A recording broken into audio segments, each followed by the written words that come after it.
بسم اللہ الرحمن الرحیم۔ شروع اللہ کے نام سے جو بڑا مہربان نہایت رحم والا ہے۔ رب کو پیارے رب راضی ہے نہاتے، ان رب کو پیارے رب راضی ہے نہاتے، ایویں پیر چوم دے اسی اللہ والیاں دے، ان رب کو پیارے رب راضی ہے ناتے، ایویں پیر چوم دے اسی اللہ والیاں دے، ان رب کو پیارے خالق دی کل خدائی اے اناد بادشاہی، خالق دی کل خدائی اے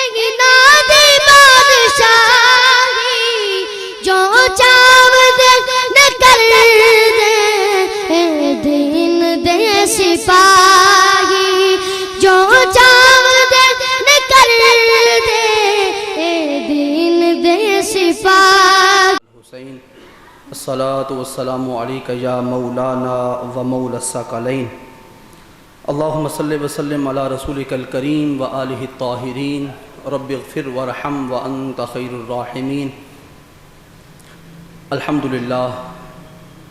الحمدللہ وکفا وسلام علی عبادہ الذین اصطفیٰ، خصوصاً علی اشرف الانبیاء وعلی آلہ الکرماء واصحابہ الرحماء وعلی آلہ واصحابہ وازواجہ واہل بیتہ وعطرتہ وعشیرتہ وذریتہ واولادہ واصحابہ واحزابہ وانصارہ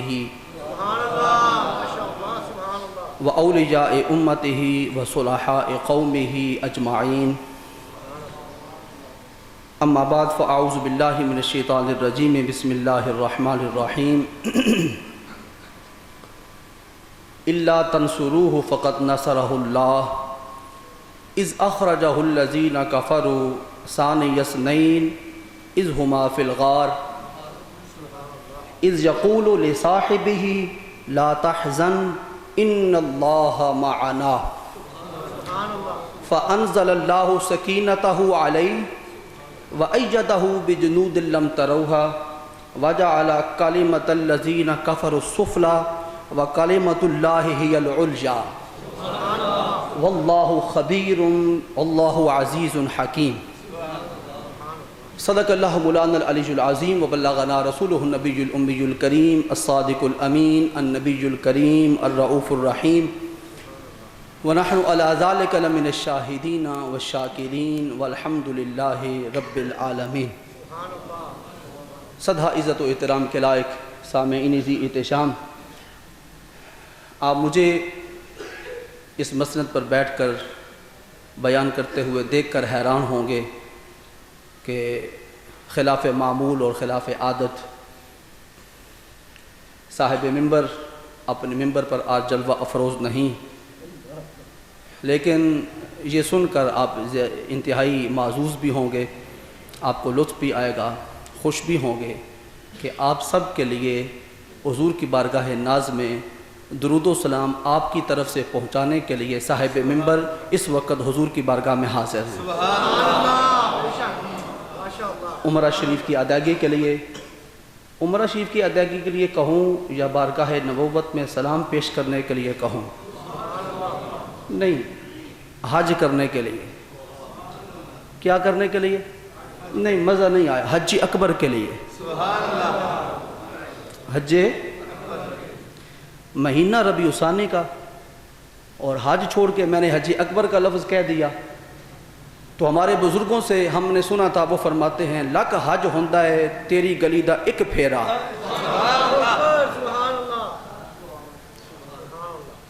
لک حج ہوندا ہے تیری گلی دا ایک پھر۔ یہ کون سی گلی ہے؟ یہ وہ گلی ہے جس گلی میں ابو جہل پھرا کرتا تھا، مکہ کی گلی۔ یہ وہ گلی ہے جہاں ابو لہب پھرا کرتا تھا، مکہ کی گلی۔ جہاں لبید شاعر پھرا کرتا تھا، جہاں فرزدق شاعر پھرا کرتا تھا، جس گلی میں گڑھے کھود کر رسول کریم کے لیے راستے کو تنگ کیا جایا کرتا تھا، جس گلی سے محبوب جب گزرا کرتے تھے تو پتھر برسائے جاتے تھے، یہ وہ گلی ہے؟ نہیں، یہ وہ گلی ہے جس گلی کا آج بھی طواف کرنے کے لیے صبح 70,000 ملائکہ آتے ہیں، سبحان اللہ، اور پھر شام کو 70,000 ملائکہ آتے ہیں۔ اس گلی کی بات کر رہا ہوں جس پاک گلی میں حضرت امام حسن کا پاک بچپن گزرا، حضرت امام حسین کا پاک بچپن گزرا، جس گلی کا صبح و شام حضرت بلال حبشی طواف کیا کرتے تھے، اس گلی کی بات کر رہا ہوں۔ لاکھ حج ہوندہ ہے تیری گلی دا ایک پھیرا، مدینے کے خطے خدا تجھ کو رکھے، غریبوں فقیروں کے ٹھہرانے والے۔ بڑی ہی محبت والی سرزمی ہے، بلکہ ساری محبتیں وہیں سے جنم لیتی ہیں، ساری محبتیں وہیں سے جنم لیتی ہیں۔ دوستو، کل مجھے ظہر کی نماز کے بعد قبلہ حضرت صاحب کا فون آیا تھا، تقریباً 2:30 پونے 3 بجے کا ٹائم تھا، تو آپ نے مجھے حکم فرمایا تھا فون پہ، میرے ساتھ بھی کچھ دوست آپ بیٹھے ہوئے تھے، تو آپ نے مجھے فرمایا تھا کہ جمعے پر آنے والوں کو میری طرف سے سلام کہنا۔ ذکر میرا مجھ سے بہتر ہے کہ اس محفل میں ہے، ذکر میرا مجھ سے بہتر ہے کہ اس، یہ آپ کو جو سلام آ رہا ہے یہ میں نہیں کہہ رہا، یہ مدینہ منورہ کی فضا سے ہو کے آ رہا ہے، اور قبلہ حضرت صاحب کی طرف سے آپ کو سلام ہے۔ اللہ رب العزت آپ کو ہمیشہ سلامت رکھے، باقی رحمت رکھے۔ ابابیزی احتشام قرآن مجید فرقان حمید کے 10ویں پارے کی سورہ براءت، جس کے آغاز میں بسم اللہ شریف نہیں ہے، اس کی آیت نمبر 40 آپ کے سامنے خطبے کے اندر میں نے تلاوت کرنے کا شرف حاصل کیا ہے۔ جب آج صبح میں مطالعہ کے لیے بیٹھا تو اس آیت کریمہ پر میری نزل انتخاب پڑی، تو میں یہ دیکھ کے حیران رہ گیا کہ اس آیت کریمہ کا نمبر جو ہے وہ 40 ہے۔ اس کے نمبر کیا ہے؟ 40۔ میں حیران ہو گیا کہ اس کا نمبر 41 کیوں نہیں یا 39 کیوں نہیں، 40 ہی کا انتخاب اللہ کریم نے کیوں فرمایا؟ تو پھر میری رہنمائی فرمائی نبوت و رسالت کے چشم و چراغ نے، سرکار دو عالم صلی اللہ علیہ وسلم نے ارشاد فرمایا تمہیں پتہ نہیں 40 کا عدد نبوت کا عدد ہے، سبحان اللہ، 40 کا عدد نبوت کا عدد ہے۔ کوئی نبی اعلان نبوت 40 سال سے پہلے نہیں فرما سکتا، نبی ہوتا ہے۔ کوئی رسول اپنی رسالت کا اعلان 40 سال سے پہلے نہیں فرما سکتا، رسول ہوتا ہے۔ رسول، رسالت اور نبوت 40 سال کے بعد نہیں ملتی۔ روز ازل میں اللہ رب العزت نے جن لوگوں کو نبی اور رسول بنانا تھا ان کا انتخاب فرما کے نبوت اور رسالت کا تاج ان کے سروں پر سجا دیا، اور فرمایا تو بھی نبی، تو بھی نبی، تو بھی رسول۔ دلیل کیا ہے؟ 2 دلیلیں پیش کرتا ہوں، ایک دلیل حدیث پاک سے اور ایک دلیل قرآن پاک سے۔ آپ کی مرضی ہو تو پہلے حدیث سن لیجئے، آپ کی مرضی ہو تو پہلے قرآن پاک سن لیجئے۔ قرآن سے آغاز کرتے ہیں کہ وہ وحی مطلوب ہے، اور حدیث یہ وحی غیر مطلوب ہے۔ وحی کی 2 ہی تو قسمیں ہیں، ایک وحی مطلوب ہے، ایک وحی غیر مطلوب ہے۔ قرآن اور حدیث میں سوائے اس کے کوئی فرق نہیں کہ قرآن اللہ کی وہ وحی ہے جو نماز کے اندر پڑھی جا سکتی ہے، اور حدیث اللہ کی وہ وحی ہے جس کی تلاوت نماز کے اندر نہیں ہوتی۔ حدیث اور قرآن کے اندر اس کے علاوہ کوئی فرق نہیں۔ حدیث اور قرآن میں، حدیث پاک میں اور قرآن حکیم میں اس کے علاوہ کوئی فرق نہیں۔ کیوں؟ قرآن کہاں سے نکلا؟ زبان مصطفیٰ سے۔ حدیث کہاں سے نکلی؟ زبان مصطفیٰ سے۔ کہنا کس کا تھا؟ اللہ کا۔ زبان کس کی استعمال ہوئی؟ اللہ کے رسول کی۔ قرآن فرماتا ہے سورہ والنجم میں ما ینطق عن الہوی ان ہوا الا وحی یوحی، یہ نبی اپنی مرضی سے تو بولتا ہی نہیں ہے، جب رب کی مرضی ہوتی ہے کلام نازل فرماتا ہے، ہونٹ اور زبان نبی کی ہلتی ہے۔ تو اب قرآن اور حدیث کوئی فرق نہیں رکھتا۔ یہ جس مقام پر میں بیٹھ کر بات کر رہا ہوں یہ قمر روم کا مقام ہے، جس ممبر سے یہ بات نشر ہو رہی ہے یہ کوئی عام ممبر نہیں جہاں قصے کہانیاں سنائی جاتی رہی ہوں۔ یہاں 60 سال بیٹھ کر میرے والد گرامی نے یا قرآن پڑھا ہے یا حدیث مصطفیٰ کو بیان کیا۔ اب کوئی بعد میں آنے والا بڑا بدبخت ہوگا جو قرآن اور حدیث سے دائیں بائیں کی بات کرے گا۔ تو میں عرض یہ کر رہا ہوں ہمیں گڑتی کے اندر قرآن اور حدیث سکھایا گیا ہے، یہ ہمارا کمال نہیں، یہ صاحب کمال کا کمال ہے۔ اللہ اکبر. تیری نسبت نے سنوارا میرا انداز حیات، میں اگر تیرا نہ ہوتا سگے دنیا ہوتا. کسی بازار میں بیٹھا ہوا ہوتا، کسی دکان پر بیٹھا ہوا ہوتا، کہیں ریڑھی لگائی ہوتی. آج جو میری زبان سے قرآن نکل رہا ہے اور حدیث مصطفیٰ کے موتی نکل رہے ہیں اور آپ سن کے سبحان اللہ کہہ رہے ہیں، اس کے اندر میرا کوئی کمال نہیں. تیری نسبت نے سنوارا میرا انداز حیات، تیری نسبت نے سنوارا میرا انداز حیات، میں اگر تیرا نہ ہوتا سگے دنیا ہوتا. اللہ اکبر. تو حدیث اور قرآن پاک کے اندر، حدیث پاک اور قرآن پاک کے اندر کوئی فرق نہیں، کوئی فرق نہیں. قرآن بھی اوپر سے نازل ہوتا ہے، حدیث بھی اوپر سے نازل ہوتی ہے. الفاظ اور معانی اور مفاہیم یہ سارے اوپر سے نازل ہوں قرآن بنتا ہے. مفہوم اوپر سے نازل ہو، الفاظ رسول کریم کے ہوں، حدیث بنتی ہے. بات سمجھ آ گئی؟ تو آئیے ہم قرآن حکیم سے آغاز کرتے ہیں کہ نبوت پہلے ملتی ہے یا 40 سال کے بعد ملتی ہے. یہ بھی آج کل مولویوں کا رولا ہے. نہیں، پیدائشی نبی ہوتا ہے. نہیں، پیدائش سے پہلے نبی کی روح بھی نبی ہوتی ہے. نبی کی روح بھی. قرآن پاک کی 2 نصوص قطعیہ آپ کے سامنے پیش کرتا ہوں. پہلے نص قطعی اللہ کریم قرآن پاک کے اندر فرماتے ہیں وَإِذْ أَخَذَ اللَّهُ مِيثَاقَ النَّبِيِّينَ لَمَا آتَيْتُكُم مِّن كِتَابٍ وَحِكْمَةٍ ثُمَّ جَاءَكُمْ رَسُولٌ مُصَدِّقٌ لِّمَا مَعَكُمْ لَتُؤْمِنُنَّ بِهِ وَلَتَنصُرُنَّهُ قَالَ أَأَقْرَرْتُمْ وَأَخَذْتُمْ عَلَىٰ ذَلِكُمْ إِصْرِي قَالُوا أَقْرَرْنَا قَالَ فَاشْهَدُوا وَأَنَا مَعَكُمْ مِنَ الشَّاهِدِينَ فَمَن تَوَلَّىٰ بَعْدَ ذَلِكَ فَأُولَٰئِكَ هُمُ الْفَاسِقُونَ. یہ پہلی نص آپ کی خدمت میں پیش کر رہا ہوں. یہ اللہ کریم نے جلسہ بلایا تھا. 2 جلسے اللہ کریم نے عالم ارواح کے اندر فرمائے. ایک جلسہ توحید کا، ایک جلسہ رسالت محمدی کا. مطلقاً نہیں میں نے رسالت کا ذکر کیا، رسالت محمدی کا. 2 جلسے عالم ارواح کے اندر ہوئے. یہاں پہ جلسے ہوتے ہیں، یہ اسی جلسے کی سنت کو ادا کیا جاتا ہے. اللہ رب العزت نے پہلا توحید کا جلسہ بلایا، اس کے اندر ہر خاص و عام کو جمع کیا. ابو لہب تو بھی آ جا، ابو جہل تم بھی آ جا، ابو بکر صدیق تم بھی آ جاؤ، عمر فاروق تم بھی آ جاؤ، حبشے کے بلال تم بھی آ جاؤ، مکہ والوں تم بھی آ جاؤ، مدینہ والے بھی آ جائیں، پاکستان والے بھی آ جائیں. ساری روحوں کو جمع کر کے فرمایا الستو بربکم، الستو بربکم، کیا میں تمہارا رب نہیں ہوں؟ سب روحیں بولی بلا کیوں نہیں، بلا کیوں نہیں، تو ہی تو ہمارا رب ہے. ابو جہل نے بھی اقرار کیا. یہ الگ جا کر بات کروں گا کہ ملا علی قاری رحمۃ اللہ تعالی علیہ نے کیا لکھا کہ وہ روحیں جن کے حافظے قوی تھے انہوں نے دنیا کے اندر آ کر بھی اس عہد کو یاد رکھا، اور جن کے حافظے کمزور تھے دنیا کے اندر آ کر بھول گئے ہم کیا کہہ کے آئے تھے. جن کے حافظے قوی تھے. ہاں، حافظے کی بات آئی، بات عرض کر دیتا ہوں جس کا آج ہستی کا میں ذکر خیر کرنا چاہتا ہوں. ان سے رسول کریم نے پوچھا، بات کھول دوں کس کا ذکر کرنا چاہ رہا ہوں؟ آپ نے تو میرے آیت کریمہ سے ہی سمجھ لیا. آپ تو بڑے تیز ہیں، آپ تو بڑے ذکی ہیں، آپ تو بڑے عرصے سے قبلہ حضرت صاحب کو سننے والے ہیں. میری آیت کریمہ سے ہی آپ نے سمجھ لیا ہوگا کہ میں کس ہستی کا ذکر کرنا چاہتا ہوں. اس ہستی کا ذکر کرنا چاہتا ہوں جسے دنیا نے ابو بکر کے نام سے جانا، جس کا آسمانوں سے لقب صدیق اترا، جس کا آسمانوں سے لقب عتیق اترا، جو رسول کریم کی محبتوں کا امین ہے. سرور عالم نے حضرت ابو بکر صدیق سے پوچھا جس وقت توحید کا اللہ کریم نے سب سے عہد لیا تھا الستو بربکم، اس وقت تو نے کیا جواب دیا تھا؟ کیا جواب دیا تھا؟ کیا جواب؟ مجھے پتا ہے میں نے کیا جواب دیا تھا. نہیں، آپ کو پتا ہے؟ نہیں. ابو بکر صدیق سے سرکار نے پوچھا اس وقت تو نے کیا جواب دیا تھا؟ عرض کرتے ہیں یا رسول اللہ اس وقت میری روح آپ کے روح کے ساتھ تھی. میری روح آپ کی روح کے ساتھ تھی اور میری روح آپ کے روح کے جواب کو سن رہی تھی. جو آپ نے جواب دیا منوان میں نے وہ نقل کر دیا. یہ ہے اذ یقول لصاحبہ لا تحزن ان اللہ معنا ثانی اثنین. یہ 2 میں سے دوسرا ہے. یہ 2 میں سے توحید کی پہلا گواہ کون؟ رسول کریم. توحید کا پہلا اعلان کرنے والا کون؟ رسول کریم. دوسرا گواہ ابو بکر صدیق رضی اللہ تعالی عنہ. عرض یہ کر رہا تھا کہ 2 جلسے ہوئے. اللہ کریم نے رسالت کا اور توحید کا جلسہ کیا. توحید کے اندر سب کو جمع کر لیا، ہر عام کو، ہر خاص کو، ہر پڑھے لکھے کو. جس کو پڑھا لکھا بلانا تھا، جس نے ماننا تھا اس کو بھی بلا لیا، جس نے نہیں مانا تھا اس کو بھی بلا لیا.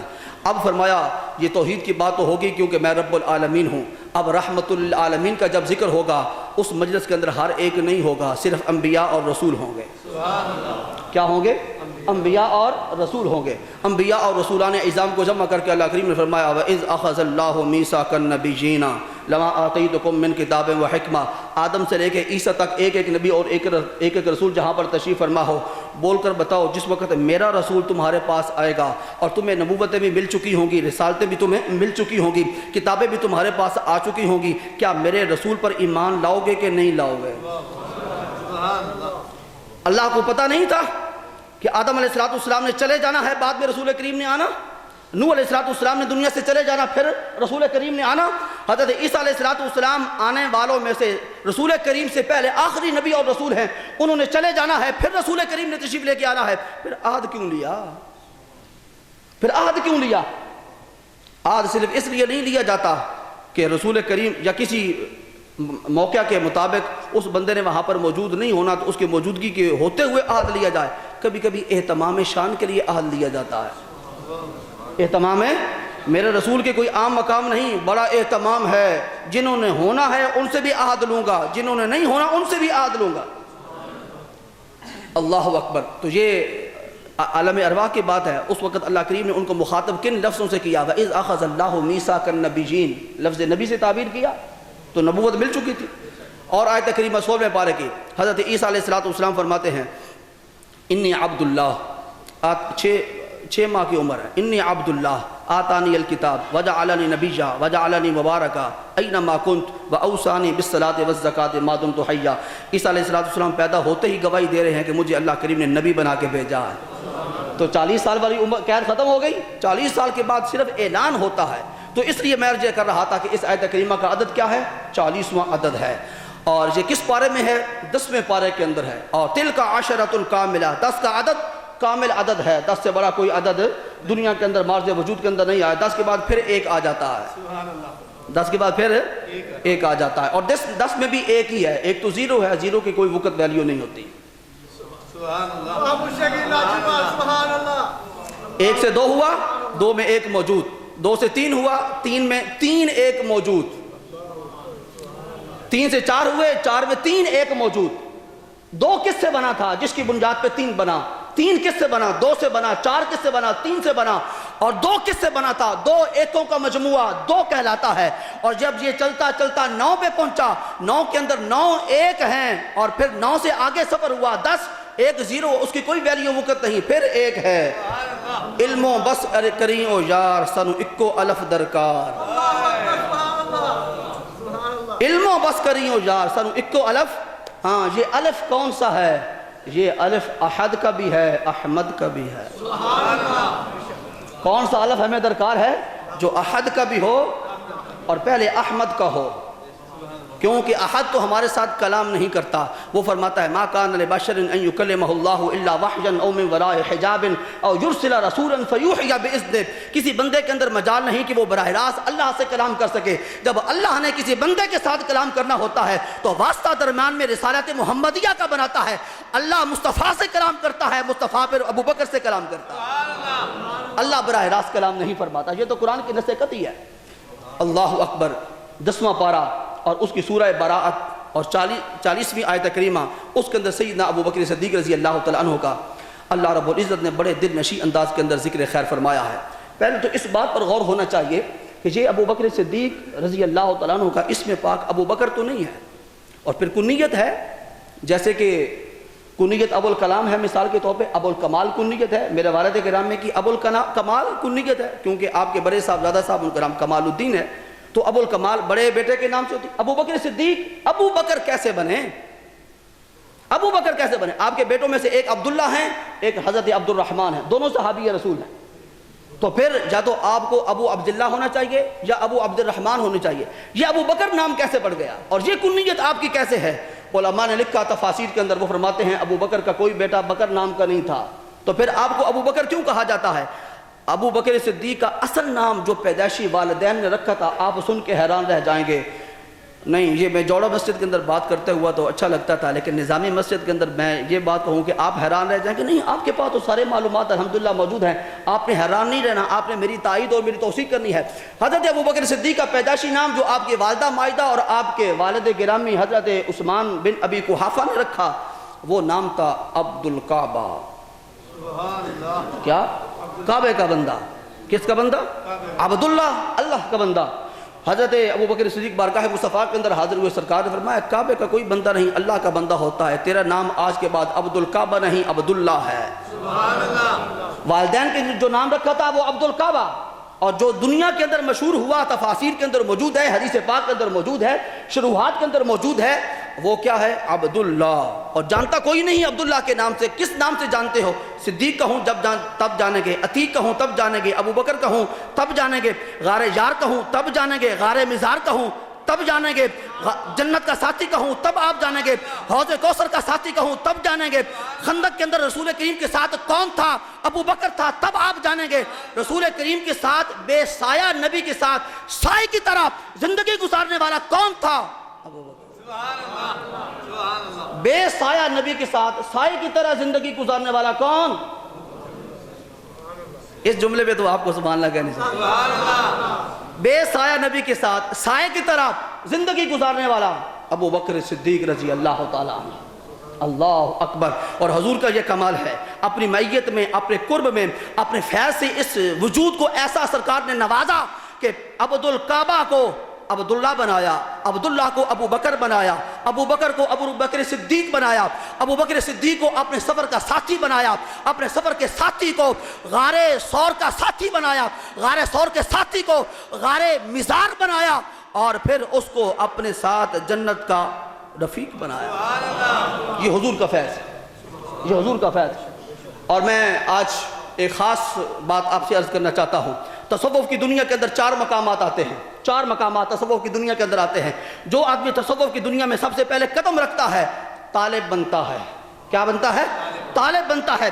جب اس کی طلب پختہ ہو جاتی ہے پھر سالک بنتا ہے، جب سلوک کے اندر پختہ ہو جاتا ہے پھر واصل بنتا ہے، اور جب وصال کے اندر پختہ ہو جاتا ہے پھر واجد بنتا ہے۔ پھر کیا بنتا ہے؟ اور اب میں دیکھتا ہوں ابو بکر صدیق کے اس سارے سفر رفاقت رسول کریم صلی اللہ علیہ وآلہ وسلم کو رسول کریم نے یہ سارے مراحل کیسے طے کروائے، کیسے طے کروائے؟ طالب، ان الفاظ کو ذرا یاد رکھیے کہ طالب جس کے دل کے اندر طلب ہو کہ میں نے اس شے کو حاصل کرنا ہے، طلب ہوگی تو پھر کچھ بات بنے گی۔ حضرت سلطان باہو رحمۃ اللہ تعالی فرماتے ہیں طالب بیا طالب بیا طالب بیا تا رسانم روز اول با خدا، تا رسانم روز اول با خدا۔ یہ تو حضرت سلطان باہو رحمۃ اللہ تعالی کی صرف زبان استعمال ہوئی ہے، آپ کے الفاظ نکلے ہیں، ورنہ ہر ولی یہ آواز لگا رہا ہے، ہر ولی کی زبان پر یہ آواز ہے، طالب بن کے آ، طالب بن کے آ، طالب بن کے آ۔ ایسے ہی ہمارے ساتھ نہ چمٹا رہے، طلب لے کے آ، تو نے حاصل کیا کرنا ہے؟ میرے پاس تو دنیا ہے نہیں، میرے پاس تو اللہ کا نام ہے یا اللہ کے رسول کا ذکر ہے، تو دنیا مجھ سے لینے کے لیے آتا ہے، دنیا میرے پاس نہیں، ہم نے تو دنیا کو 3 طلاقیں دے کر اپنی زندگی سے ہی نکال دیا ہے، ہمارے پاس دنیا نہیں، اللہ کا نام ہے، اللہ کے رسول کا نام ہے، یہ حاصل کرنا ہے۔ تو طالب بیا طالب بیا طالب بیا، طالب بن کے آپ اپنے دل کے اندر طلب لے کے آپ دنیا کی محبتیں اپنے دل سے نکال کے آپ، اور پھر سلطان باہو جیسا تجھے کوئی مل جائے گا، بابا فرید جیسا تجھے کوئی مل جائے گا، حضور محبوب الہی جیسا کوئی مل جائے گا، حضور سلطان معین الدین چشتی اجمیری جیسا تمہیں کوئی مل جائے گا، یا اگر تو وہاں نہ پہنچ سکا تو سیال والا تجھے کوئی مل جائے گا، اگر سیال والے کے بھی پاس نہ پہنچ سکا تو کمرلوم کے اندر آ جانا، پہلے روز ہی تمہیں خدا تک پہنچا دیں۔ طالب بیا طالب بیا طالب بیا تا رسانم روز اول۔ ایک آدمی اسلام آباد جانا ہی نہیں چاہتا، آپ اس کو گھر میں بیٹھ کر اسلام آباد جانے والا سارا راستے کا نقشہ سمجھا رہے ہیں، آدھا گھنٹہ آپ نے اس میں صرف کر دیا، وہ کہے گا بھائی جان میں نے تو حضور داتا صاحب حاضری کے لیے جانا ہے، میں نے اسمبلی کی طرف نہیں جانا، میں نے ڈی چوک جا کر دھرنے وہاں پر نہیں دینے، میں نے تو اسلام آباد نہیں جانا، لاہور جانا ہے، مجھے داتا کی نگری جانے والا راستہ بتائیں، میری طلب اور ہے، تمہارا بتانا اور ہے۔ جب طلب اور مطلوب ایک ہو جاتا ہے منزل مل جایا کرتے ہیں۔ اللہ اکبر۔ حضرت ابو بکر صدیق رضی اللہ تعالیٰ عنہ کے یہ طالب بننے والا معاملہ رسول کریم نے اپنے اعلان نبوت سے پہلے ہی پورا فرما دیا۔ میں سارا آپ کے معاملات بیان نہیں کر سکتا کیونکہ وقت مجھے اجازت نہیں دے رہا۔ طلب والا معاملہ، طالب بننے کے اندر جو پکا کرنا تھا، جو پختہ کرنا تھا، جو تھا، جو استقامت کا کوہ گراں بنانا تھا، وہ رسول کریم نے اپنے ہی اعلان نبوت سے پہلے ابو بکر صدیق کا طالب ہونا پکا بنا دی. کیوں کہ سالک اس وقت بنتا ہے جس وقت شریعت سامنے آ جائے, اور شریعت 40 سال کے بعد سامنے آئی. جب شریعت 40 سال کے بعد سامنے آئی تو ابو بکر صدیق کو طالب بنا رکھا تھا. جب ابو بکر صدیق طالب بن چکے تھے, اس وقت 40 سال کے بعد جب رسول کریم نے اعلان نبوت فرمایا تو سب سے پہلے ابو بکر صدیق نے آگے بڑھ کر کہا انت یا رسول اللہ. طلب ہو چکی تھی, طلب کے اندر پختگی تھی, اب رسول کریم نے سالک بنا دیا. اور یہ سلوک کی منازل سرکار طے فرماتے رہے. ابو بکر صدیق کی سلوک کی منازل طے ہوتی رہی, اور یہ کب تک سلسلہ چلا؟ جس وقت تک شب معراج نہیں آئی. شب معراج تک یہ سلسلہ چلتا رہا. ابو بکر صدیق کو سلوک کی منازل طے کرائیں, اور سلوک کی منزلیں ہیں کتنی؟ حضور محبوب الہی خواجہ نظام الدین اولیاء رضی اللہ تعالیٰ عنہ فرماتے ہیں سلوک کی 100 منزلیں ہیں, 100 سیڑھیاں ہیں. کتنی؟ 100. اور فرماتے ہیں محبوب الہی نظام الدین اولیاء جس وقت ان 100 سیڑھیوں پر چڑھتا چڑھتا بندہ 17ویں سیڑھی پہ پہنچتا ہے, اسے کرامت نصیب ہو جاتی ہے. صرف 17 پر 100 سیڑھیاں اوپر چڑھنی ہیں, تب جا کر سلوک نے طے ہونا ہے, مکمل ہونا ہے. 17ویں سیڑھی پہ جا کر کرامت نصیب ہو جاتی ہے. اور پھر کچھ لوگ اسی کرامت کے اندر مست ہو کے رہ جاتے ہیں, اگلی سیڑھی کی طرف نہیں جاتے, پھر ان کو وصول نصیب نہیں ہوتا, پھر وہ کرامت کے اندر ہی الجھ کے رہ جاتے ہیں. اور ہم نے کرامت کو بڑا سمجھ رکھا ہے کہ یہ ہوا کے اندر اڑ رہا ہے. جنید بغدادی فرماتے ہیں یہ تو مکھی اور مچھر بھی کام کرتا ہے. ہم بڑا کرامت کو سمجھتے ہیں کہ پانی کی سطح پہ تیر کے آ رہا ہے. جنید بغدادی فرماتے ہیں مچھلی بھی یہ کام کر لیتی ہے. یہ کام نہیں کہ ہوا کے اندر اڑا جائے, یہ کام نہیں کہ سمندر کی سطح پر تیزی کے ساتھ دوڑا جائے, یہ تو جہاز بھی کر رہے ہیں اور مچھلیاں بھی کر رہی ہیں. فرمایا کمال یہ ہے کہ تو ساری زندگی گزار دے, نہ قرآن سے تو ادھر ہو نہ حدیث سے ادھر ہو. قرآن و حدیث میں یار ہے, قرآن و حدیث میں یار. اللہ اکبر. یہ جنید بغدادی کا قول ہے. تو سلوک کے منازل حضور علیہ السلام میں سرور انبیاء صلی اللہ علیہ وسلم نے ابو بکر صدیق کو شب ہجرت تک کروائیں. شب ہجرت, شب معراج تک. شب معراج جب سرکار واپس تشریف لے کے آئے تو اس وقت ابو بکر صدیق کی سلوک کے منازل طے ہو چکی تھی. 100 کی 100 سلوک کی منازل طے ہو چکی تھی. اور پھر آگے سفر شروع ہوا وصال کا. کون سا سفر شروع ہوا؟ یہی تو وجہ ہے دوستو, سرکار نے ہجرت فرمانی ہے. عمر فاروق کو ہمراہ نہیں لیا, عثمان غنی کو ہمراہ نہیں لیا, حضرت حمزہ کو ہمراہ نہیں لیا, حضرت عباس کو ہمراہ نہیں لیا, حضرت عبداللہ بن عباس کو ہمراہ نہیں لیا, حضرت عبداللہ بن مسعود کو ہمراہ نہیں لیا. کیونکہ اب وصال کے لمحات ہیں, اور جسے وصال کے منازل طے کروا کے نقطہ کمال تک پہنچانا ہے اور اللہ کی ذات کا واصل کرنا ہے, تو اللہ کی ذات تک واصل کرنے کے لیے اس کو پہلے اپنے ساتھ واصل کرنا ہے. اس کو اپنے ساتھ واصل, سفر میں ساتھ, حضر میں ساتھ, جنگ میں ساتھ, صلح میں ساتھ, دن کو ساتھ, شام کو ساتھ. اور وہ روایات آپ کے سامنے الحمدللہ موجود ہیں کہ پوری بڑی مجلس صحابہ اکرام کے اندر کسی کو یہ جرت نہیں ہوا کرتی تھی کہ آنکھ بھر کر رخ مصطفیٰ کو دیکھے, سوائے 2 شخصیتوں کے, سوائے 2 شخصیتوں کے, ایک حضرت ابو بکر صدیق اور ایک حضرت عمر فاروق. اور روایات کے اندر الفاظ آتا ہے کہ سرکار جب ان کی طرف دیکھتے تو سرکار مسکراتے, جب یہ سرکار کی طرف دیکھتے تو یہ مسکراتے. یہ تبسم اور یہ مسکراہٹ کا تبادلہ ہوا کرتا تھا, تبادلہ ہوا کرتا تھا. اللہ. ایک صحابی فرماتے ہیں کہ میں نے زندگی پر آقا علیہ السلام کے مجلس کے اندر گزاری ہے, لیکن اگر کوئی مجھ سے پوچھے کہ تو سرکار کا حلیہ بیان کر, میں حضور کا حلیہ بیان نہیں کر سکتا. کیوں نہیں؟ میں آنکھ اٹھا کر کبھی دیکھا نہیں, آنکھ بھر کے کبھی دیکھا نہیں. اتنا جلال تھا آقا علیہ السلام کے چہرے اقدس میں کہ صحابہ کرام بھی آنکھ بھر کر نہیں دیکھ سکا. شب ہجرت سے, شب معراج سے شب ہجرت تک, شب معراج سے یہ وصول کا راستہ تھا. اللہ کریم کی ذات کے ساتھ سرکار نے ابو بکر صدیق کو واصل فرمانا تھا. پہلے اپنے ساتھ مانوس کیا, اپنا وصال عطا کیا, اپنا قرب عطا کیا, اور اپنے قرب کو عطا کرنے کے بعد پھر سرکار دو عالم نے اللہ کی ذات کا قرب کے قابل ابو بکر صدیق کو بنایا. اور پھر ہجرت کے راستے میں کیا ہوا آپ سارے جانتے ہیں. ابو بکر صدیق کی عجیب کیفیت تھی حضرت حضور علیہ السلام کے ہمراہ چلتے ہوئے. روایات کے اندر آتا ہے, تاریخ الخلفاء کے اندر امام جلال الدین سیوطی رحمۃ اللہ تعالی نے فرمایا جس وقت سفر ہجرت شروع ہوا تو ابو بکر صدیق کبھی آگے نکل جایا کرتے تھے, کبھی سرکار کے بہت پیچھے رہ جاتے تھے, کبھی دائیں طرف چلے جاتے, کبھی بائیں طرف چلے جاتے. سرکار نے پوچھا ابو بکر یہ رفاقت کا کیا انداز ہے کہ میرے ساتھ تم نہیں چل رہے، کبھی آگے چلے جاتے ہو، کبھی پیچھے رہ جاتے ہو، کبھی دائیں طرف کبھی بائیں طرف۔ عرض کرتے ہیں یا رسول اللہ مجھے اپنا تو خوف نہیں، آپ کی ذات کا ڈر ہے، آگے جاتا ہوں کوئی آگے سے دشمن نہ آ رہا ہو، پیچھے رہ جاتا ہوں کہ مکہ والے نہ آ رہے ہوں، دائیں طرف جاتا ہوں ادھر سے کوئی قبیلہ نہ آ جائے، ادھر چلا جاتا ہوں کوئی ادھر سے قبیلہ آپ کو۔ یہ انداز تھا صبر کا۔ میں اس انداز کو اور طریقے سے بیان کرتا ہوں، اور طریقے سے بیان کرنے لگا ہوں آپ کے سامنے۔ شمع جس وقت جلتی ہے نا شمع، تو پروانہ آتا ہے، اور پروانہ پھر اس کے ساتھ آ کر بیٹھ نہیں جاتا، اس کے گرد طواف کرتا ہے۔ شمع کے گرد پروانہ وار طواف کرتا ہے۔ آپ مکہ مکرمہ میں چلے جائیں، وہاں جا کر آپ بیٹھیں گے نہیں، طواف کریں گے۔ وہاں پر عبادت کرنا، نفل پڑھنا اتنا اہمیت کا حامل نہیں جتنا کعبۃ اللہ کو دیکھنا اور اس کا طواف کرنا۔ طواف تو آپ اپنے گھر میں بھی، نماز تو اپنے گھر میں بھی پڑھی جا سکتی ہے۔ کعبۃ اللہ کے اندر جا کر کعبۃ اللہ کے گھر کی زیارت کرنا اور پھر اس کے گرد طواف کرنا، یہ سب سے بڑی مکہ مکرمہ کی فضیلت والی عبادت ہے۔ تو ابو بکر صدیق کا بھی یہی حال تھا۔ یا رسول اللہ پہلے تو ہم مکہ مکرمہ کے اندر ہوتے تھے، کبھی عمر فاروق بیٹھے ہیں، عثمان غنی بیٹھے ہیں، علی المرتضیٰ بیٹھے ہیں، آج میرے علاوہ آپ کے ہمراہ کوئی نہیں، میں تنہا شمع مصطفی کا پروانہ ہوں۔ میں چاہتا ہوں کہ آپ آج خوب جی بھر کے اس مطاف کا طواف کر لو، اس مطاف کا طواف کر لو۔ اور پھر یہ سلسلہ کار چلتا چلتا جب حضور علیہ السلام غار ثور کے قریب پہنچے، کتنا سفر ہے مکہ مکرمہ سے، غار ثور کا 3 میل کی مسافت ہے، اور پھر اس سے اوپر چڑھنا وہ بھی 3 میل کی مسافت ہے۔ تو 3 میل ابو بکر صدیق نے سرکار کو اپنے کندھے پہ اٹھا لیا۔ کس کا بوجھ اٹھایا؟ نبوت کا بوجھ اٹھایا۔ کس کا کاندھا ہے؟ صدیق کا کاندھا ہے۔ اور صدیق کے کاندھے پہ کون ہے؟ سراپا صدق ہے۔ صدیق کی بیٹی کیا ہے؟ صدیقہ ہے۔ اور سرکار کون ہے؟ سراپا صدق ہیں۔ اور ابو بکر کیا ہیں؟ صدیق ہیں۔ صدیق کی بیٹی کیا ہے؟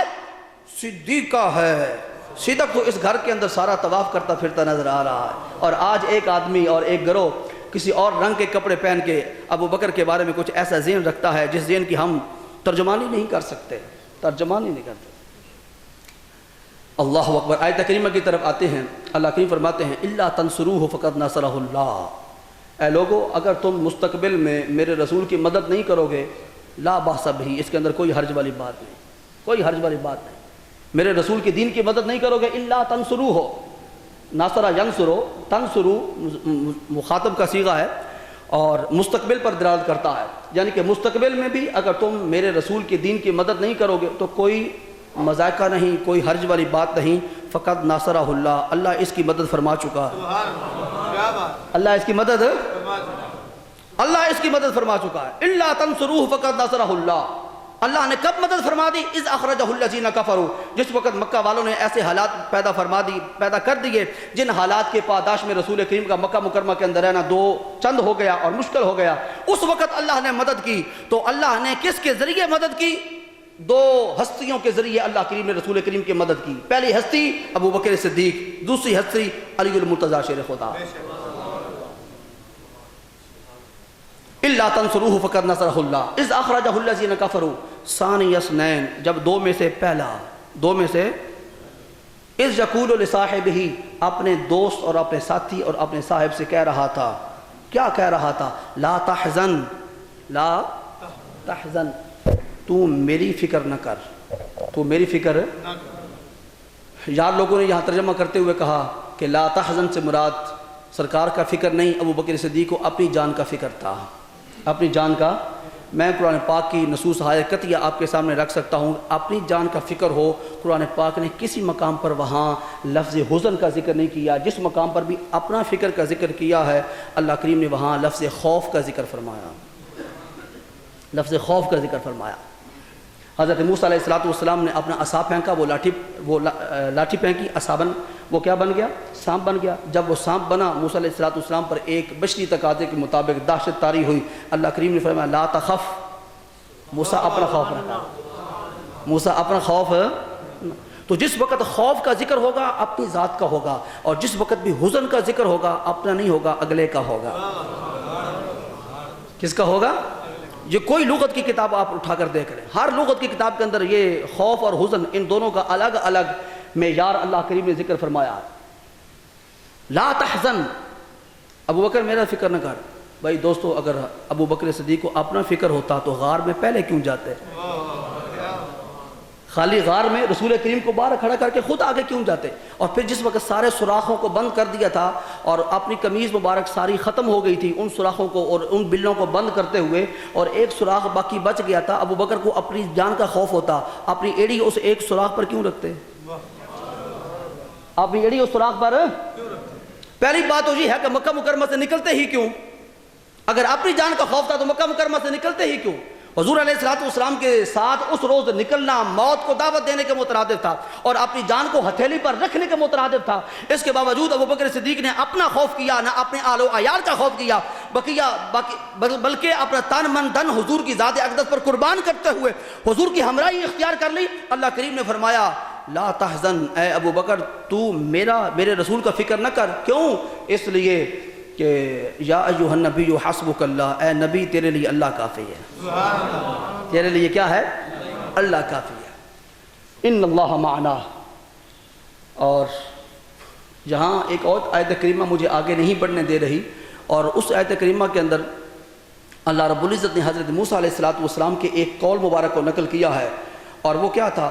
ان معی ربی سیہدین، میرا رب میرے ساتھ ہے۔ ان معی ربی، حضرت موسیٰ کلیم اللہ وہ کیا فرما رہے ہیں؟ ان معی ربی، میرا رب میرے ساتھ ہے، میرا رب۔ اور سرکار نے کیا فرمایا؟ ان اللہ معنا، اللہ ہمارے ساتھ ہے۔ فرق کیا ہے؟ فرق کیا ہے؟ فرق بتائے بغیر آگے نہیں بڑھ سکتا۔ حضرت موسیٰ علیہ السلام نے دو چیزوں کا ذکر فرمایا، کیا؟ انا معی، اپنا ذکر پہلے کیا، رب کا ذکر بعد میں کیا۔ رسول کریم نے ان اللہ کا ذکر پہلے کیا، معنا اپنا ذکر بعد میں فرمایا۔ ایک فرق۔ دوسرا فرق کیا ہے؟ ان معی ربی، ربی اللہ کا نام ہے لیکن یہ ذاتی نام نہیں، صفاتی نام ہے۔ حضرت موسیٰ علیہ السلام ذکر فرما رہے ہیں ان معی ربی، میرے ساتھ اللہ کی ذات نہیں، اللہ کی صفات میری تربیت کرنے والی ہے۔ اور سرکار نے فرمایا میرے ساتھ اللہ کی صفت نہیں، اللہ کی ذات ہے، کیونکہ لفظ اللہ یہ کیا ہے؟ اللہ کا ذاتی نام ہے، صفاتی نام۔ اللہ اکبر۔ معیت کی تین قسمیں علماء نے بیان فرمائی۔ معیت ساتھ اور سنگت کی علماء نے تین قسمیں بیان فرمائی۔ فرماتے ہیں ایک ہے معیت عامہ، جو ہر ایک کو حاصل ہے، ہر ایک کو حاصل ہے۔ اینما کنتم انی معکم اینما کنتم، اللہ کریم قرآن پاک کے اندر فرماتے ہیں تم جہاں کہیں بھی ہوگے اللہ تمہارے ساتھ ہے، اللہ تمہارے ساتھ ہے۔ ہر کافر کے ساتھ اللہ ہے، ہر مشرک کے ساتھ اللہ ہے، ہر مومن کے ساتھ اللہ ہے، ہر موحد کے ساتھ اللہ ہے، ہر ملحد کے ساتھ اللہ ہے۔ اللہ ہر مقام پر موجود ہے۔ اینما کنتم، تم جہاں کہیں بھی ہوگے اللہ تمہارے ساتھ ہے۔ یہ معیت عامہ ہے۔ اور ایک ہے معیت خاصہ۔ وہ معیت خاصہ کیا ہے؟ اللہ کریم فرماتے ہیں میں تقوی والوں کے قریب ہوتا ہوں۔ ان کے ان اللہ مع الذین اتقوا والذین هم محسنون، جو تقوی والے ہیں اللہ کریم فرماتے ہیں میں ان کے ساتھ ہوتا ہوں، اور جو نیکوکار ہیں میں ان کے ساتھ ہوتا ہوں۔ یہ اولیاء کرام اور انبیاء کرام کی ساتھ اللہ کی معیت ہے۔ اور پھر فرماتے ہیں اس سے بھی ایک اگلا درجہ معیت کا ہے جو اخص الخواص کا ہے۔ جو کس کا ہے؟ اخص الخواص کا ہے۔ اور یہ صرف دو ہستیوں کو نصیب ہوا، اور وہ دو ہستیاں کہاں تھیں؟ غار ثور میں۔ وہ کہاں تھی؟ غار ثور میں۔ ان اللہ معنا، اللہ ہمارے ساتھ ہے۔ اللہ اکبر۔ تو ابو بکر صدیق رضی اللہ تعالیٰ عنہ کے بارے میں عرض کر رہا تھا کہ بکر کا معنی کیا ہوتا ہے؟ جس وقت منڈی کے اندر سب سے پہلا موسم کا پھل تیار ہو کے آتا ہے، اہل عرب اس کو بکر کہتے ہیں، با کاف اور را۔ جس وقت منڈی میں موسم کا پھل پہلی مرتبہ تیار ہو کر منڈی کے اندر بکنے کے لیے آتا ہے، اس پہلے پھل کو کیا کہا جاتا ہے؟ جس وقت سورج طلوع ہوتا ہے تو نشیب والی جگہ پر بھی اس کی روشنی آتی ہے لیکن بعد میں، اور جو بلندی والا مقام ہوتا ہے اس پر اس کی، تو پہاڑ کی وہ چوٹی جو سب سے زیادہ بلند ہوتی ہے، اور جس وقت صبح کے وقت سورج طلوع ہوتا ہے تو اس کی پہلی کرن جس مقام پر پڑتی ہے پہاڑ کی اس چوٹی کو بکر کہتے ہیں۔ خزاں کا موسم ہو، ہر طرف خزاں رسیدہ خزاں رسیدہ ہوائیں چل رہی ہوں، اور اس کیفیت میں جس وقت بہار اپنی کروٹ لیتی ہے اور بہار کا پہلا ہوا کا جھونکا جس غنچے کے ساتھ جا کر مس کرتا ہے اور وہ غنچہ کھل کر پھول بن جاتا ہے، اس پورے علاقے کے اندر وہ پھول مشہور ہوتا ہے، اس پھول کا نام بھی بکر ہوتا ہے۔ اب میرے پاس تفصیل کا وقت نہیں کہ میں آپ کو بتاؤں کہ یہ اس سورج سے مراد کیا ہے، اس بہار سے مراد کیا ہے، اس پھل سے مراد کیا ہے؟ جس وقت کفر کی منڈی کے اندر اسلام کا پہلا پھل تیار ہو کے آیا تو اس کا نام ابو بکر تھا۔ جب کفرستان عالم میں ہر طرف کفر کی ہی مسموم ہوا چل رہی تھی، اور اس وقت رسول کریم کی باد بہاری جس غنچے کے ساتھ پہلے جا کر مس ہوئی اور اس غنچے نے مسکرا کر پورے جہاں کو اپنی طرف متوجہ کر لیا، اس کا نام ابو بکر تھا۔ اور جس وقت ہر طرف ظلم ہی تھا، ہر طرف بربریت تھی، ہر طرف کفر ہی کفر تھا، رسول کریم کے سارے دشمن ہی دشمن تھے، اور سراج منیر بن کے رسول کریم چمکے تو جو سب سے بلندی پر تھا پہاڑ، اس پہاڑ کی جو چوٹی تھی جس پر رسول کریم کی پہلی نبوت کی کرن پڑی، اس کا نام ابو بکر تھا۔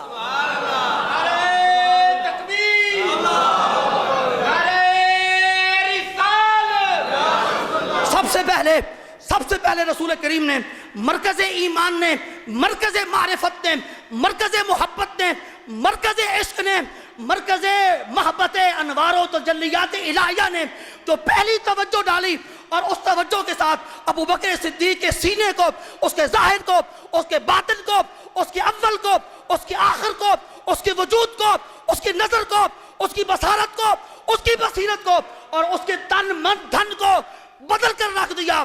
اس تیار ہونے والے پہلے پھل کے نام ابو بکر ہے۔ اللہ اکبر! اور کیسا ایمان عطا کیا رسول کریم نے، کیسا ایمان عطا کیا!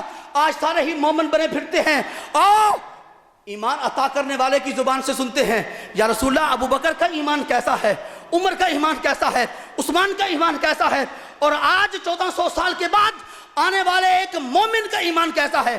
سرکار دو عالم کی زبان سے اقدس سے سنیے، آقا کریم نے فرمایا لو وزنا، الفاظ حدیث پر غور ہو، کس کی زبان سے نکل رہے ہیں؟ اللہ اکبر! اس کو وہی کہوں کہ نہ کہوں؟ اس کو وہی کہوں کہ نہ کہوں؟ اللہ اکبر! لو وزنا ایمان ابی بکر بایمان ہذہ الامت لرجح، رسول کریم نے فرمایا میری ساری امت کے ایمان کو اکٹھا کر کے میزان کے ایک پلڑے میں رکھ دیا جائے اور دوسرے پلڑے میں طرح ابو بکر کے ایمان کو رکھا جائے، وہ پلڑا پھر بھی بھاری رہے گا۔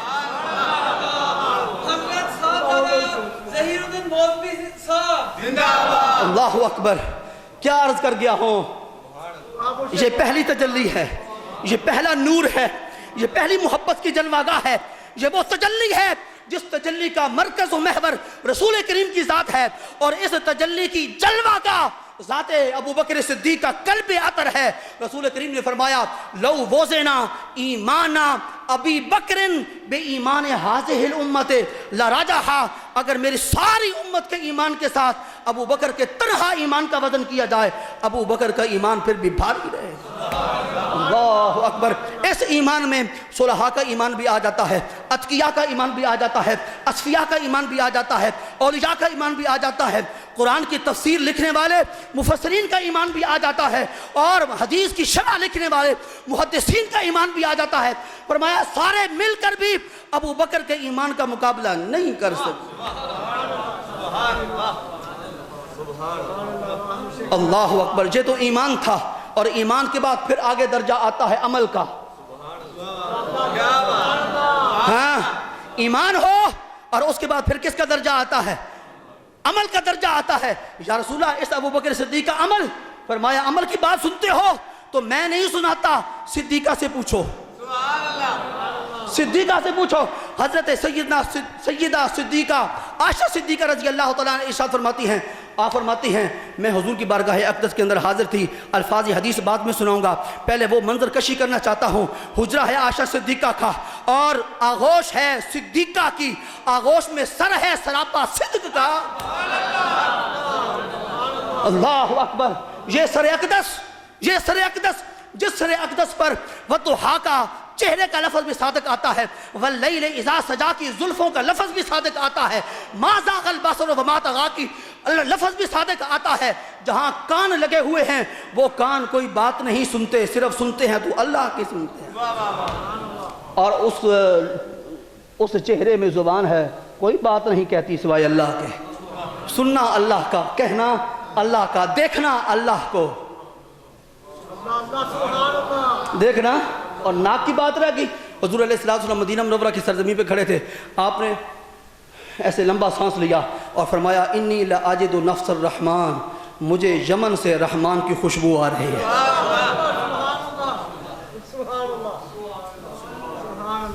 اللہ اکبر۔ ہاں قبلوں میں آنے والوں کچھ لے کے جاتے ہو، آج تھوڑا سا لے جاؤ۔ پہلے تو ڈھیر لے کے جاتے ہو، آج تھوڑا سا لے کے جاؤ۔ پہلے باپ سے لے کے جاتے ہو، اسی باپ کے پروردہ سے آج بیٹے سے تھوڑا سا لے کے جاؤ۔ حضرت ابو بکر صدیق رضی اللہ تعالیٰ عنہ کے بارے میں حضرت عائشہ صدیقہ رضی اللہ تعالیٰ عنہ نے وہ آپ کے اپنے والد گرامی کے عمل کے بارے میں رسول کریم سے پوچھنا چاہا، یا رسول اللہ ابو بکر کا عمل کیسا ہے؟ تو بڑا ڈائریکٹ پوچھے تو اچھی بات نہیں تھی، ڈائریکٹ نہیں پوچھا۔ عرض کرتے ہیں یا رسول اللہ حل یکون نہیں، ابھی بات مکمل نہیں کرتا، ابھی تھوڑی سی پہلے حدیث پاک کے الفاظ سنا لیتا ہوں۔ عائشہ صدیقہ فرماتی ہیں کہ بینما رأس رسول اللہ صلی اللہ علیہ وآلہ وسلم فی حجری، ایسے وقت کی میں بات بیان کرنے لگی ہوں جس وقت رسول کریم کا سر اقدس میری گود میں تھا۔ عائشہ صدیقہ یہ بیان کرنے کی حاجت نہیں، حدیث بیان کرو، یہ حدیث کا جز نہیں۔ فرمایا حدیث تیری سمجھ میں اس وقت تک نہیں آ سکتی جب حدیث بیان کرنے والے کا ماحول تیری سمجھ میں نہ آئے۔ اللہ اکبر۔ عائشہ صدیقہ فرماتی ہیں بینما رأس رسول اللہ فی حجری، اس وقت کی بات بیان کرنے لگی ہوں جس وقت رسول کریم دراز تھے، میں بیٹھی ہوئی تھی اور میری گود ریل کی صورت کے اندر تھی اور سرکار کا سر اقدس قرآن کی صورت کے اندر تھا۔ سرکار بیان فرما رہے تھے، میں سن رہی تھی، سرکار کا چہرہ قرآن پاک کی طرح کھلا ہوا تھا، میں تلاوت کر رہی تھی۔ اللہ اکبر۔ اور آگے بیان کرتی ہیں فی لیلۃ داحیۃ، اللہ اکبر، فی لیلۃ داحیۃ، ایک چمکتی دمکتی رات، ایک چمکتی عائشہ صدیقہ راتیں بھی چمکتی ہیں، ہاں فرمایا جس کی آغوش میں سراج منیر لیٹا ہوا ہو اس کی راتیں چمکا کرتی ہیں، تمہیں کیا بتاؤں۔ اللہ اکبر۔ دن تو چمکتا ہی چمکتا ہے، دن تو روشن ہوتا ہی ہوتا ہے، لیکن جس بند کمرے کے اندر سراج وہاج نہیں سراج منیر آ جائے، اللہ اکبر۔ اب یہ حدیث پاک کے الفاظ تھے جو عائشہ صدیقہ کی زبان اقدس سے نکلے۔ عائشہ صدیقہ آگے فرماتی ہیں میں نے سوال کیا یا رسول اللہ حل یکون لأحد من الحسنات عدد نجوم السماء، یا رسول اللہ آپ کی امت میں سے کوئی ایسا خوش نصیب بھی ہے جس کی اتنی نیکیاں ہوں جتنی آسمان کے ستارے ہیں؟ کیا کہہ گیا ہوں؟ مشکات شریف کی روایت کے الفاظ آپ کے سامنے پیش کر گیا ہوں، اور ابن رزین نے ان کو ذکر کیا ہے، اور ابن رزین کن سے لے رہے ہیں؟ حضرت عائشہ صدیقہ سے لے رہے ہیں۔ اب عائشہ صدیقہ بیان فرمائیں تو اس کے اندر صدق ہوگا کہ نہیں ہوگا؟ اور عائشہ صدیقہ بات نقل کریں سراپا صدق کی، اس کے اندر صدق ہوگا کہ نہیں ہوگا؟ اور سرکار بیان فرمائیں صدیق اکبر کے اعمال کو، اس کے اندر صدق ہوگا کہ نہیں ہوگا؟ اللہ اکبر۔ اس حدیث پاک کے اندر تو ہر طرف صدق ہی صدق نظر آتا ہے، اور سننے والے بھی صادقین بیٹھے ہیں، سننے والے بھی مومنین بیٹھے ہیں، سننے والے بھی مسلمین بیٹھے ہیں، سننے والے بھی قانتین بیٹھے ہیں، سننے والے بھی متقین بیٹھے ہیں، سننے والے بھی ولیوں سے پیار کرنے والے بیٹھے ہیں، سننے والے بھی رسول کریم کی محبت کا دم بھرنے والے بیٹھے ہیں۔ اور خادم بیان کر رہا ہے رسول کریم کی رحمت مدینہ منورہ سے چھما چھم ہم سب کے سروں پر برس رہی ہے، کسی کو نظر آتا ہے نہیں آتا، لیکن اللہ کے پاک پیغمبر کی رحمت ہر وقت مومنین کے سروں پر گن رہتی ہے۔ اللہ اکبر۔ عائشہ صدیقہ فرماتی ہیں بینما نحن رسول اللہ صلی اللہ علیہ وسلم رأس رسول اللہ فی حجری فی لیلۃ داحیۃ، ایک چمکتی دمکتی مسکراتی تابندہ روشن رات میں رسول کریم کا سر اقدس میری آغوش میں تھا، اور میں دیکھ رہی تھی رسول کریم بیان فرما رہے تھے، میں نے روکا، عرض کی یا رسول اللہ حل یکون لأحد من الحسنات عدد نجوم السماء، یا رسول اللہ آپ کی امت میں سے کوئی ایسا خوش نصیب بھی ہے جس کی نیکیاں اتنی زیادہ ہوں جتنے آسمان کے ستارے ہیں؟ سرکار فرما دیتے لا اعلم، میں تو نہیں جانتا، لیکن فرمایا نہیں میں لا اعلم والوں میں سے نہیں ہوں، میں تو وہ ہوں انک لعلی خلق عظیم، میں تو وہ ہوں وعلمک ما لم تکن تعلم وکان فضل اللہ علیک عظیما، میں تو وہ ہوں جس کے دو کنوں کے درمیان اللہ رب العزت نے اپنا دست مبارک رکھا تھا، تو اس کی ٹھنڈک کو میں نے اپنے سینے کے اندر محفوظ کیا تھا، محسوس کیا تھا، اور اس دست مبارک کے رکھنے کی یہ برکت ہوئی کہ مجھے اولین کے علم بھی آ گئے، آخرین کے علم بھی آ گئے۔ رسول کریم نے صلی اللہ علیہ وسلم نے ارشاد فرمایا ہاں نعم عائشہ، میں جانتا ہوں میری امت میں سے وہ کون سا خوش نصیب ہے جس کے نیکیوں کی تعداد اتنی ہے جس نے آسمان پر چمکنے والے ستارے ہیں۔ یہ موازنہ نیکیوں میں اور ستاروں کی تعداد میں وہی کر سکتا ہے جس کو اپنے امتی کی نیکیوں کا بھی علم ہو، ستاروں کی تعداد کا بھی علم ہو۔ سبحان اللہ، سبحان اللہ، سبحان اللہ۔ اور اگر ایک بندے کی نیکی کا علم ہے رسول کریم کو تو ہر ایک کی نیکی کا علم نہیں ہوگا. اللہ اکبر. وہ جانتے ہیں سب کچھ تیرے بتائے بغیر, وہ جانتے ہیں سب کچھ تیرے بتائے. وہاں عرض کرنے کی ضرورت نہیں, وہاں تو ایک آنسو گر جائے اتنا ہی کافی ہوتا ہے. اللہ اکبر. سرکار نے فرمایا ہاں یا رسول اللہ وہ کون ہے؟ فرمایا عمر. فرمایا عمر. وہ عمر ہے جس کی اتنی نیکیاں ہیں جتنی نیکیاں ستاروں آسمان پر چمکنے والے ستاروں کی ہیں. حضرت عائشہ صدیقہ سے رہا نہ گیا, ہاتھ باندھ کے عرض کرتی ہیں فَأَيْنَ حَسَنَاتُ أَبِي بَكْرٍ فَأَيْنَ حَسَنَاتُ أَبِي بَكْرٍ. یا رسول اللہ عمر کی اتنی نیکیاں ہیں تو میرے والد گرامی جس نے سب سے پہلے کلمہ پڑھا, سب سے پہلے کلمہ پڑھ کے آپ کی زیارت کی, آپ کی زیارت کر کے وہ صحابی بنا, صحابی بن کے سفر حضر میں بے سایہ نبی کے ساتھ سائے کی طرح ساتھ رہا. اَيْنَ حَسَنَاتُ أَبِي بَكْرٍ. یا رسول اللہ میرے والد گرامی کی نیکیاں کہاں گئی؟ سرکار نے فرمایا انما جمیع حسنات عمر کحسنۃ واحدۃ من حسنات ابی بکر. اے عائشہ پریشان ہونے کی ضرورت نہیں ہے, عمر کی ساری نیکیاں ایک طرف, تیرے ابا ابو بکر کی ایک نیکی ایک طرف. اللہ اکبر. یہ وزن ہے عمل کا, یہ وزن ہے عمل کا. اب آج کے خطاب کے اندر صرف دو باتیں میں نے آپ کے سامنے پیش کی ہیں ابو بکر صدیق کی, اور وہ بھی زبان رسالت سے. رسول کریم نے جو پہلا اپنا شاگرد تیار کیا تھا, رسول کریم بحیثیت استاد کے جو پہلا شاگرد تیار کر رہے ہیں, اور بحیثیت پیر کے جو اپنا پہلا مرید تیار کر رہے ہیں, بحیثیت نبی کے جو اپنا پہلا امتی تیار کر رہے ہیں, اس امتی کا ایمان اتنا وزنی ہے کہ ساری امت کی اعمال کو ایمان کو ایک پلڑے میں رکھا جائے, اس پہلے امتی کا ایمان پھر بھی بھاری ہے. اور اس پہلے مرید اور پہلے امتی اور پہلے شاگرد, اس کے اعمال, ابو بکر صدیق کی اعمال, عمر فاروق کی ساری نیکیاں ایک طرف, عمر کی نیکی ادھار باقی رہ جائے گا. اگلے جمعے پر عرض کروں گا کہ یہ نیکی کون سی ہے. خاص بات عرض کروں گا, خاص بات عرض کروں گا. اشارہ دے دیتا ہوں, کسی کے ذہن میں ہوگا کہ پہلے ایمان قبول کیا, یہ نیکی. کسی کے ذہن کے اندر ہوگا ہجرت کی ساتھ, وہ نیکی. کسی کے ذہن کے اندر ہوگا غار ثور کے اندر بیٹھے سرکار کی زیارت کی جس وقت کوئی بھی زیارت نہیں کر رہا تھا, وہ نیکی. وہ بھی ہے, یہ بھی ہے, یہ بھی ہے, اور جو اگلے جمعے بیان کروں گا وہ بھی ہے. سبحان اللہ.